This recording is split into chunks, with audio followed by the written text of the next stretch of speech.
দীর্ঘদিন ধরেই আগাছায় ভরে উঠেছিল কতুলপুর গ্রামীণ হাসপাতাল চত্বর এলাকা। হাসপাতালকে ধীরে ধীরে গ্রাস করে নিচ্ছিল আগাছার দলেরা, যার ফলে হাসপাতাল চত্বর হয়ে উঠেছিল একটি অস্বাস্থ্যকর পরিবেশ। হঠাৎ করে একদিন কতুলপুর থানার ভারপ্রাপ্ত আধিকারিক হাসপাতালে এসে আগাছার বারবারত্ব দেখতে পায়। এরপরেই তিনি ভাবতে থাকেন কিভাবে এই আগাছা দমন করা যায়। এবার তার নির্দেশেই কতুলপুর থানার কিছু অংশের সিভিক ভলেন্টিয়াররা হাসপাতাল চত্বর এলাকায় যায় এবং আগাছা কেটে পরিষ্কার করে দেয় হাসপাতাল চত্বরে একাধিক নিকাশি নালাও।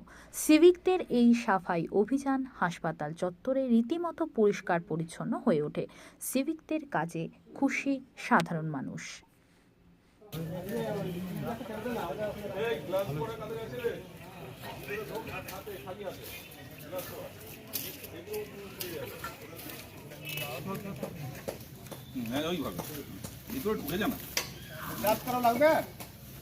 গোড়ার দিক থেকে ধর তুলে গাছের গোড়াটা পরিষ্কার করতে, গাছটা পরিষ্কার।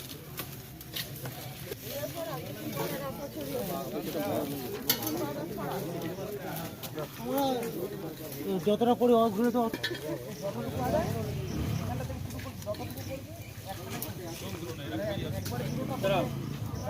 ওইদিকে যাওয়া যাবে, ওইদিকে না, এই সামনে গুলো পরিষ্কার করতে।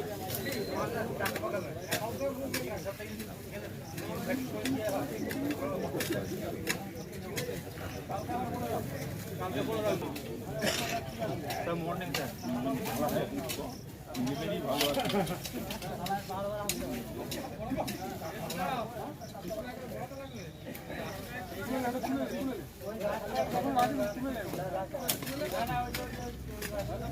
খুব বড় করতে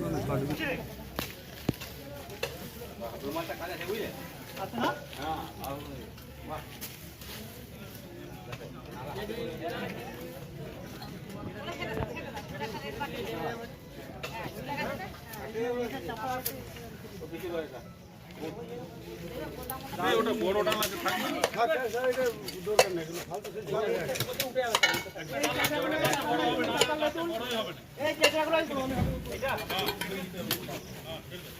কবিতা থানার সিভিকদের পক্ষ থেকে হঠাৎ করে কেন কতুলপুর গ্রামীণ হাসপাতাল পরিষ্কার করা হলো? হসপিটালে দীর্ঘদিন নোংরা আবর্জনায় ভরে উঠেছে আগাছায়, হ্যাঁ। এবং বড়বাবু তিনি একদিন আসছিলেন, দেখেছেন যে আমাদের হসপিটাল খুবই অপরিষ্কার।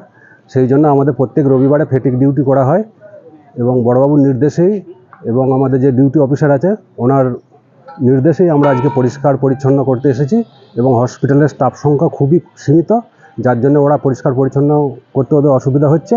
তাই আমরা কতুলপুর থানার পক্ষ হইতে সমস্ত সিভিকরা মিলে আমরা পরিষ্কার পরিচ্ছন্ন করতে উদ্যোগী হয়েছি এবং আগামী দিনে আরও যাতে হসপিটাল পরিষ্কার পরিচ্ছন্ন থাকে তার সুব্যবস্থা আমরা করব। এই পরিষ্কার কি আপনাদের চলবে?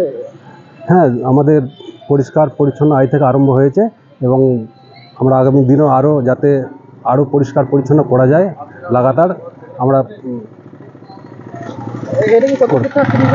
হ্যাঁ, কতুলপুর থানার সিভিকরাই। কতটা পরিষ্কার হলো আজকে সামনের দিকটা হয়েছে এবং কাল থেকে আরও পেছনের দিকগুলো বাকি আছে। আপনার নাম? সুধাংশু সর্দার।